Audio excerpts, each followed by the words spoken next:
Welcome to Stonk Insights, your one-stop shop for stock and crypto analysis and discovery. It's been a little bit more than a week, so thank you guys for coming back, watching another episode of Ethereum Classic Live. No, I'm just joking, but we are talking about Ethereum Classic again in this video.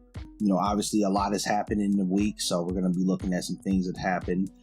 This just happened 2 days ago. The Ethereum Classic Magneto hard fork was activated and was successful. So the hash rate right now is stable. Majority of the nodes have been updated on Ethereum Classic blockchain, and major service providers on the Ethereum Classic blockchain have been updated.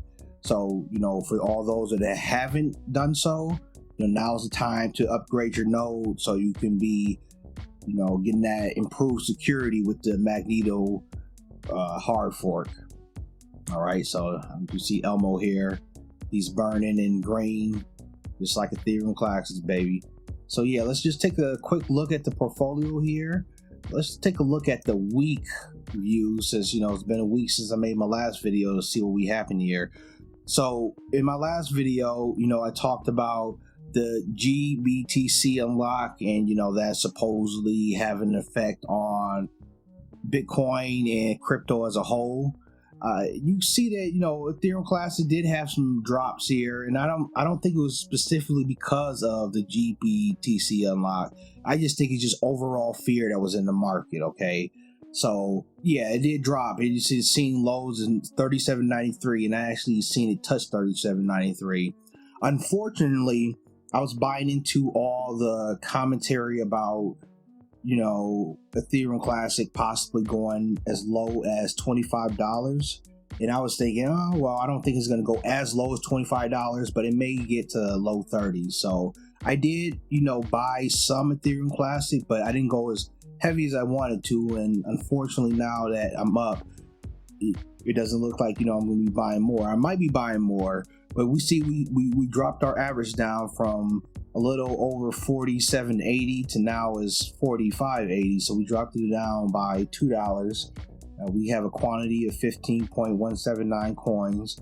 So we're moving up. Like I said, not as much as we wanted to. I wanted to at least exhaust this balance and possibly throw a little bit more cash in here, but we weren't able to do so, trying to look for lower lows. So it wasn't out of fear, but it was out of greed of wanting to try to get more shares at a lower price. So that is a little, I would say, fallacy, but we're gonna get through it.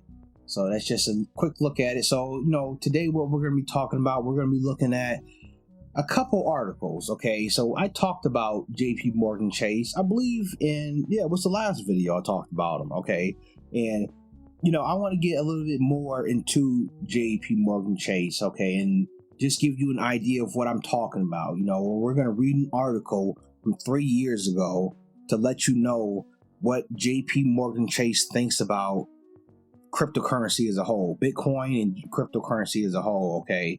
But then we're going to see some type of evolution happen. So first, let's just start, like I said, 3 years ago, September 13th, 2017. This is what Jamie Dimon, who is the CEO of JPMorgan Chase, this is what he said, okay? Bitcoin is a fraud that will blow up, says JPMorgan boss. So Jamie Dimon claims cryptocurrency is only fit for use by drug dealers, murderers, and people living in North Korea. What? I mean, that just sounds crazy right there. So let's continue on. Bitcoin is a fraud that will ultimately blow up, according to JPMorgan boss Jamie Dimon, who said the digital currency was only fit for use by drug dealers, murderers, and people living in places such as North Korea. Speaking at a conference in New York, the boss of America's biggest bank said he would fire, think about this, he would fire in a second anyone at the investment bank found to be trading in Bitcoin. And he gave 2 reasons why he would fire you for this. This was a fireable offense for 2 reasons. One is because it was against their rules, which that is outrageous. And the second reason is because they're stupid. So he called you stupid for investing in Bitcoin This is 3 years ago, and he said both are dangerous. So for you breaking the rules, he's calling that dangerous. I mean, obviously you breaking the rules. If you're working at JPMorgan Chase and he said you can't, trade in Bitcoin, you got to know what you're signing up for. But he's also saying that you're stupid for doing it. So let's just see, what these stupid individuals, what they have lost if they would have invested in Bitcoin back in September 2017. Okay, I see it was around $3,600, and yeah, it's a lot more right now. So I guess that would have been a stupid play to almost 10x your money. And at the all-time highs, almost 20 extra money in 3 years. This is crazy. Let's just continue on. He added, the currency isn't going to work. You can't have a business where people can invent a currency out of thin air and think that people who are buying it are really smart. So you say that people who are buying into cryptocurrency, specifically Bitcoin in this article right here, are stupid. That's what he's saying.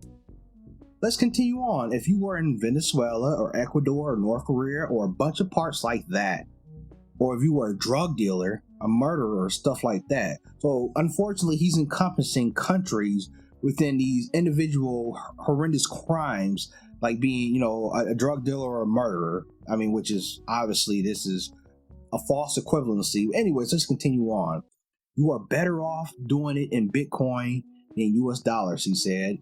So there may be a market for that, but it will be a limited market. Unfortunately, back in 2017, they didn't understand about, block explorers and, how all transactions of Bitcoin and, most cryptocurrencies, with the exception of like Zcash and Monero, that are completely private.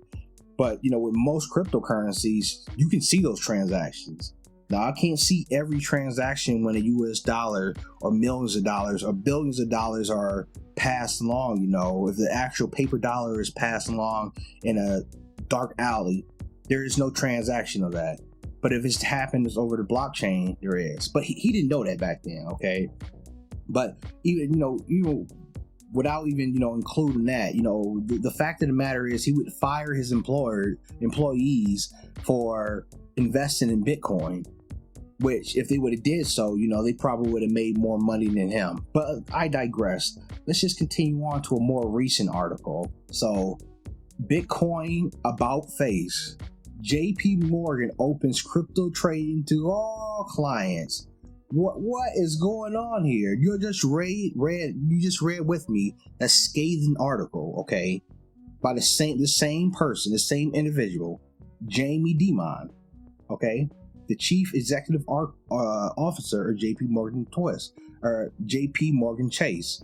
So, in an ironic twist, given CEO Jamie Dimon's well-established distrust of the industry, which we just went over, JPMorgan has reportedly became the first major U.S. bank to provide all wealth management clients with access to Bitcoin and other cryptocurrency funds.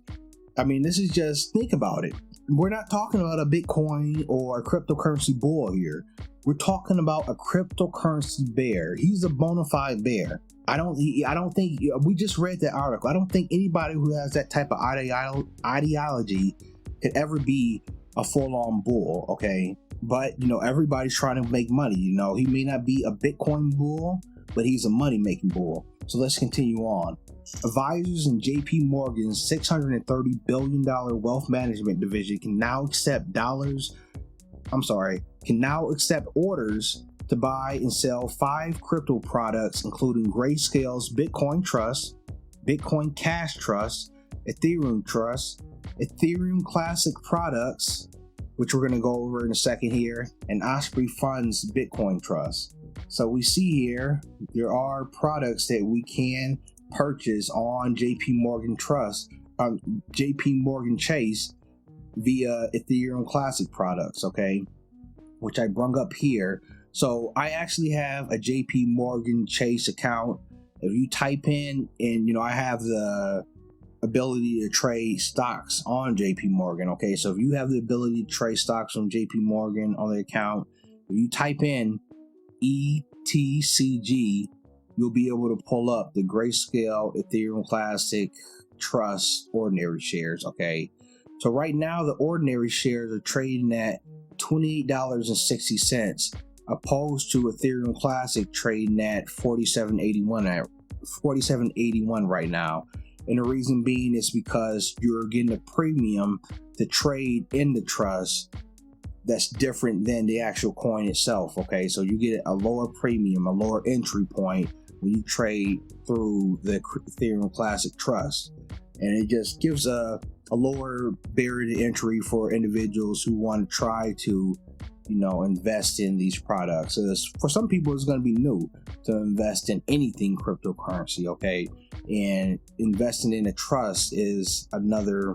Is a great way. So this isn't the Grayscale Trust that's locked up for the very wealthy individuals. These are the ordinary shares. So I do want to stress that this is the over-the-counter market shares of the Ethereum Classic Grayscale Trust. Okay, so they're equal to the same price as purchased from the trust. You may get a better premium for buying hundreds of thousands of shares, but you do get a better price than buying the actual coin itself if you went this route. Okay, you obviously won't own a coin, and you obviously don't have any price.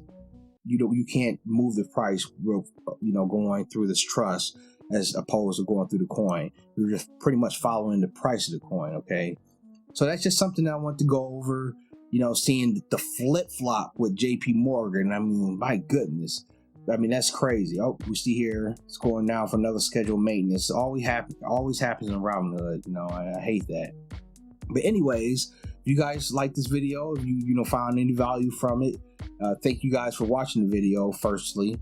And subscribe if you want to see more videos about Ethereum Classic, about stock, about crypto.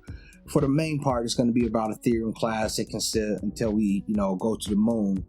If you like this video, please like this video. It does help me out. I don't know anything about that algorithm, but thank you for helping me out. Thank you guys. I'll catch you in the next one.